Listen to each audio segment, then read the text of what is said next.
하나님 말씀 욥기 40장 1절에서 5절 말씀입니다. 여호와께서 또 욥에게 일러 말씀하시되 트집 잡는 자가 전능자와 다투겠느냐. 하나님을 탓하는 자는 대답할지니라. 욥이 여호와께 대답하여 이르되 보소서 나는 비쳐나오니 무엇이라 주께 대답하리이까. 손으로 내 입을 가릴 뿐이로소이다. 내가 한번 말하여 싸운즉 다시는 더 대답하지 아니하겠나이다. 아멘. 우리가 인생을 살면서 항상 내 마음 안에서 끊임없이 우리 자신과 대화하며 살아갑니다. 그런데 내 안의 생각들은 여전히 나를 변론하고 나를 방어하기 위한 그러한 생각 속에서 끊임없이 나에게 이야기하죠. 그래서 우리의 신앙생활도 어떨 때는 위장된 선한 모습으로 드러내지만 그 위장된 모습이 하나님 앞에 들추어질 때 그때가 필요합니다. 그때에 진정한 회개를 할 수 있습니다. 우리 자신이 신앙생활을 잘하는 것 같아도 하나님 앞에 설 때는 한낱 부끄러운 인생일 뿐입니다. 죄인일 뿐입니다. 목회자가 됐든지 또 훌륭한 인격의 그러한 신앙인이라 할지라도 하나님 앞에 독대하는 자리가 필요합니다. 그럴 때에 자기 실제적 존재의 삶을 발견하게 되고 그리고 처절하게 자기 자신에 대해서 애통하며 돌이키는 은혜를 입게 되는 것이죠. 본문의 욥이 하나님께 대답하는 시간을 갖게 됩니다. 하나님께서 욥에게 묻습니다. 트집 잡는 자, 하나님을 탓하는 자. 욥에 대하여 트집을 잡고 하나님을 탓하고 있다고 말씀하고 있죠.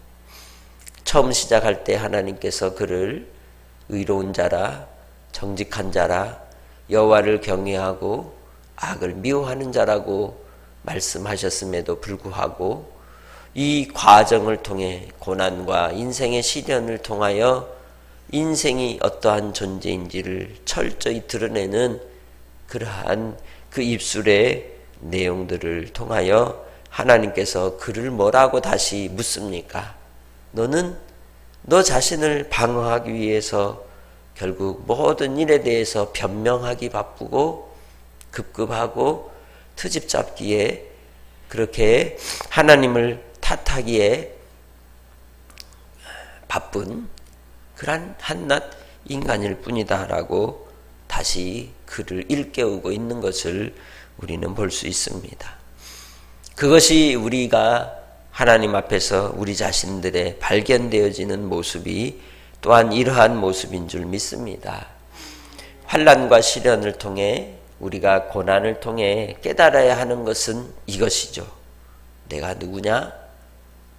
나 자신이 어떤 인생이냐? 죄인이라는 겁니다. 죄인이라고 하는 큰 인생의 강물 속에 뛰어들어가 보지 않고서는 하나님의 은혜에 건짐을 받을 수가 없는 것입니다. 그래서 우리는 우리 자신이 의롭다, 옳다 판단하는 것조차도 부끄러워지는 그러한 순간을 경험하는 상황이 이제 우리 자신에게 직면하게 되는 이 상황인 것입니다. 우리의 삶을 돌아보십시오. 우리가 얼마나 트집을 잡고 하나님을 탓하고 이웃을 탓하고 원망한 적이 많았습니까? 분명히 욥의 세 친구가 와서 욥에 대하여 이야기하던 신앙적인 그러한 주장들은 세상의 경험론에 입각한 혹은 합리주의적인 그러한 이 논리에 의해서 펼쳐지는 그러한 말잔치였지만 그럼에도 불구하고 그 자리에서 그가 끊임없이 내세웠던 주장은 나는 무죄하고 나는 아무 잘못이 없다라고 하는 이 부분이었습니다.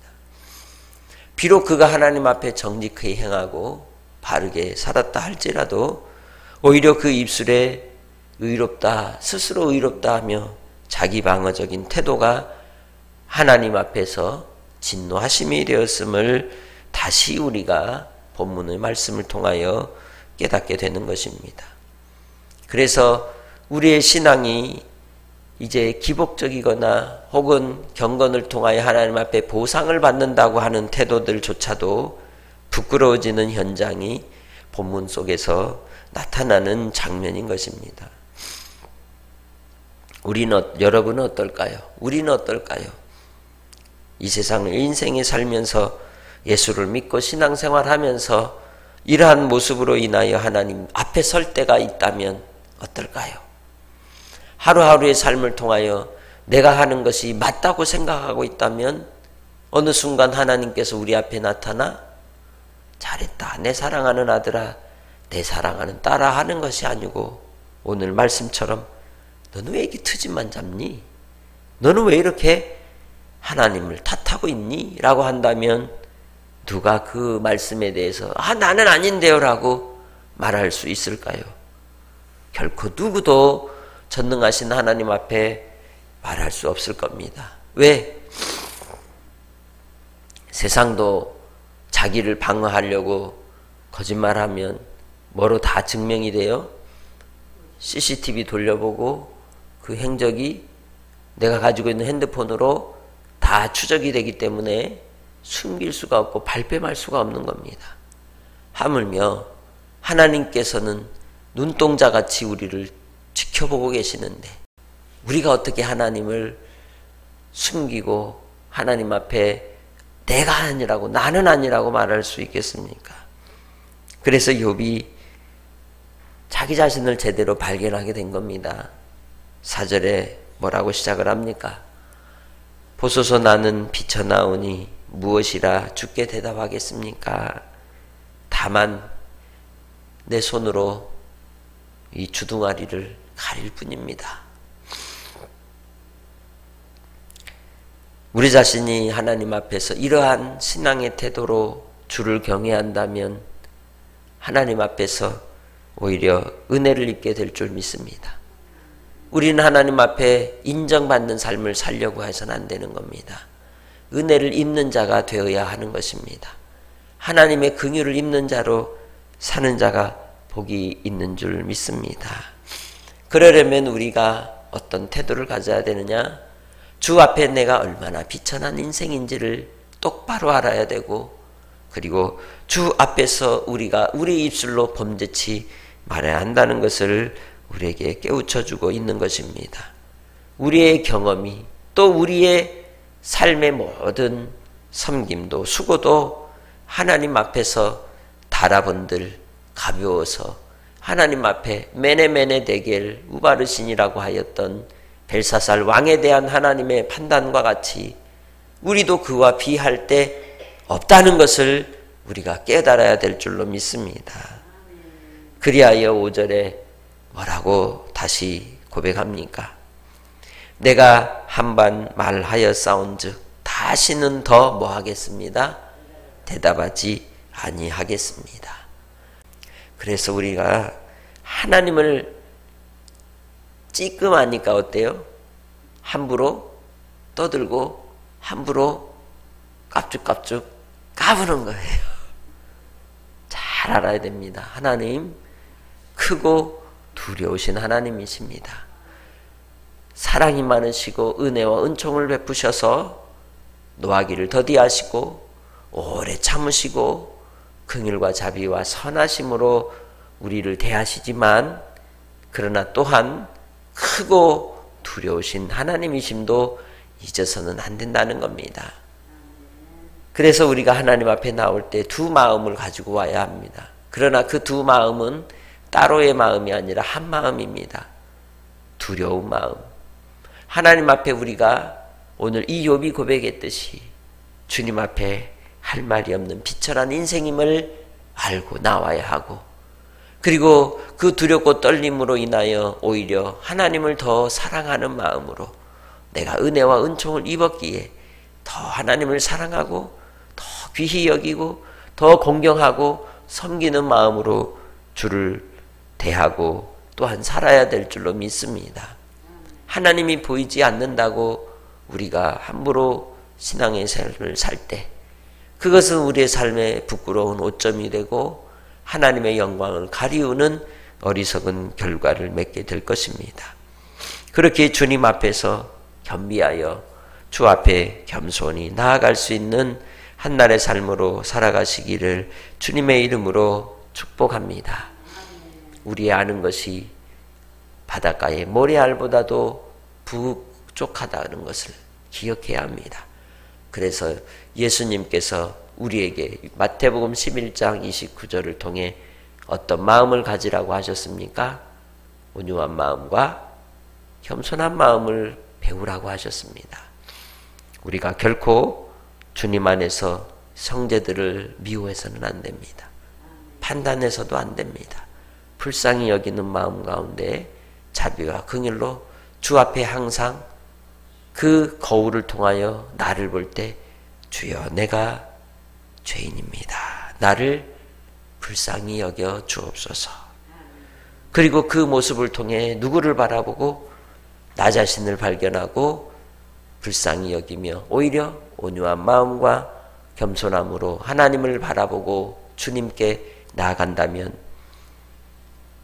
이 모세가 이스라엘 백성들이 범죄한 뒤에 하나님의 심판을 받고 3천여 명이 죽임을 당한 뒤에 이 출애굽기 32장 30절에 얘기했듯이 바로 형제들을 위해 차라리 내가 죽을지언정 그들을 살려주십시오. 불쌍히 여겨주십시오라고 기도한 것처럼 그러한 기도의 사람이 될 줄로 믿습니다. 오늘도 하나님의 은혜를 입는 믿음의 성도가 되시고 긍휼히 여기는 기도가 있기를 원합니다. 주님 앞에 우리의 죄를 회개하며 자복하며 형제를 사랑하고 하나님을 사랑하는 일 앞에 부끄러움은 없는지 돌아보며 입술을 가리고 주여 내 손으로 이 입술을 가릴 수밖에 없습니다. 주님 나를 불쌍히 여겨 주옵소서라고 기도하시기 바랍니다. 하나님 아버지 오늘도 주의 은혜를 입는 자가 되게 하시니 감사합니다.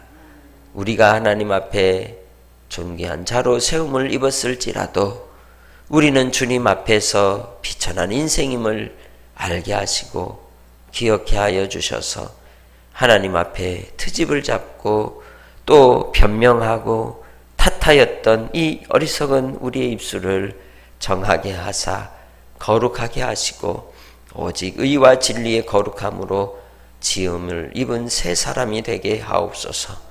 하나님을 사랑하고 경외하게 하시고 또한 우리 믿음의 형제들을 서로 아끼며 사랑해주며 세워주는 그러한 믿음의 권속들이 되게 하여 주셔서 우리의 교만함이 철저히 끊어지게 하시고 주님 앞에 우리의 완악함이 무너져서 주여 우리 자신이 아버지 앞에 온전히 드러나게 하시고 아버지 떠나지 아니하고 주님 안에서 살게 하옵소서. 오늘도 주님 앞에 간구하며 기도할 때 은총을 베풀어 주시기를 간절히 원하옵고 예수님의 이름으로 기도합니다. 아멘.